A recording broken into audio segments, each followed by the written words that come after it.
Australia's regional migration pathway through the Subclass 491 visa continues to see intense demand and uneven movement as we approach the end of the 2024-25 financial year. The planning level for the regional category this year is 33,000 places. Historically, only about 75% of these places are granted under the 491 subclass.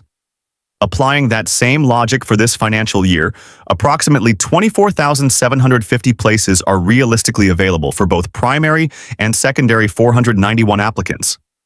As of 30 April 2025, 22,776 grants have already been issued under the 491 stream, which is 92% of the estimated allocation. This leaves only 1,974 places available for the remainder of the financial year. With May 2025 showing very limited movement and only the month of June left, it's becoming increasingly likely that the remaining spots may either go unutilized or be reallocated to other regional subclasses, such as the 494 visa. Looking into the April 2025 grant statistics, the 491 visa subclass saw 1,831 grants with 48 refusals, making the refusal rate 2.6%. In contrast, the 190 visa subclass, although not regional, had 2,869 grants and only 32 refusals, giving it a much lower refusal rate of 1.1%. This comparison shows not only that the 190 visa program is moving faster, but also that 491 refusals are proportionally higher. It raises concerns about either stricter scrutiny in regional pathways or a larger pool of applicants with non-compliant or weaker documentation under 491. From July 2024 to April 2025, we've seen significant fluctuations in both lodgments and grants under the 491 program. Grants peaked early in the financial year, with over 4,000 visas granted in July 2024, while lodgments at the time were extremely low, only 372 applications. This was likely a backlog clearance. However, by April 2025, the trend has flipped. While 2,302 applications were lodged, only 1,831 were granted. This is a shortfall of 471 visas, contributing to an increasing backlog. The pattern has repeated for months now. Lodgements outpacing grants, especially since January 2025, resulting in a steady increase in on-hand applications.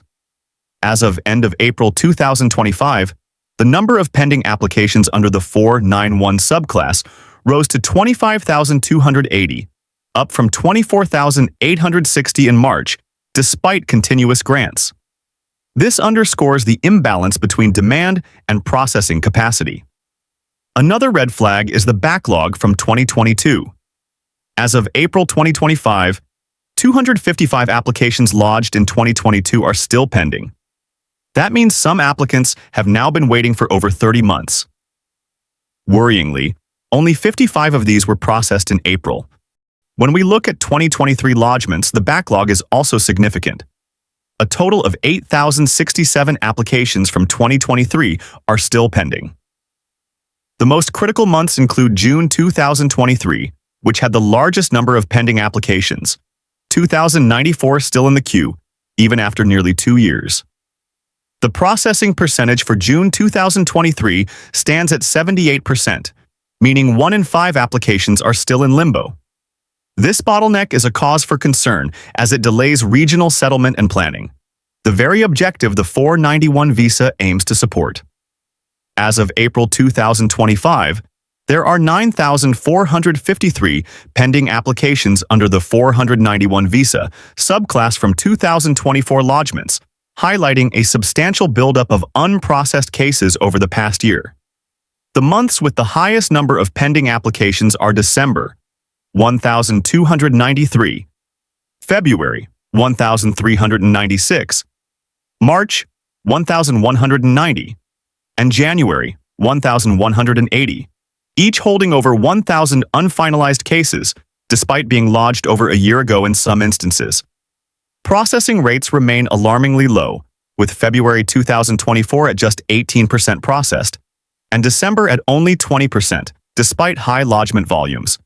This pattern suggests a combination of factors, including slow overall processing speed, deprioritization of non-critical occupations, or limited allocations left for the current financial year. Even earlier months, like May and June 2024, still have over 600 cases pending each, which indicates that applications lodged well over 10 months ago are still not being cleared efficiently. Of the 1,831 applications granted in April, a huge 86% were from 2023 lodgements, with June 2023 alone contributing 593 grants, followed by July and August. This trend indicates the DHA is prioritizing older applications, albeit not consistently across all months. Interestingly, only 175 grants in April came from 2024 lodgements. Despite 9,453 on-hand applications from 2024, very little movement is seen. For example, December 2024 alone has 1,293 applications pending, while only 49 were granted in April. The other months also have high volumes of unprocessed files, with January to March 2024 each having over 1,000 applications pending. April also saw 78 applications processed from the 2025 lodgements, which began just 4 months ago. This confirms priority-based processing, likely targeting critical occupation codes. From January 2025 lodgements, 165 visas were granted, but February to April saw almost no processing. This reflects an explicit skew in processing towards certain occupation categories. To summarize, the 491 visa program is approaching its cap, with 92% of places already granted by the end of April 2025. However, the backlog is growing, especially with new lodgements surpassing grants every month since March. The high refusal rate, increasing on-hand applications, and large number of old pending cases from 2022 and 2023 reflect a need for better transparency and resource allocation within the processing system.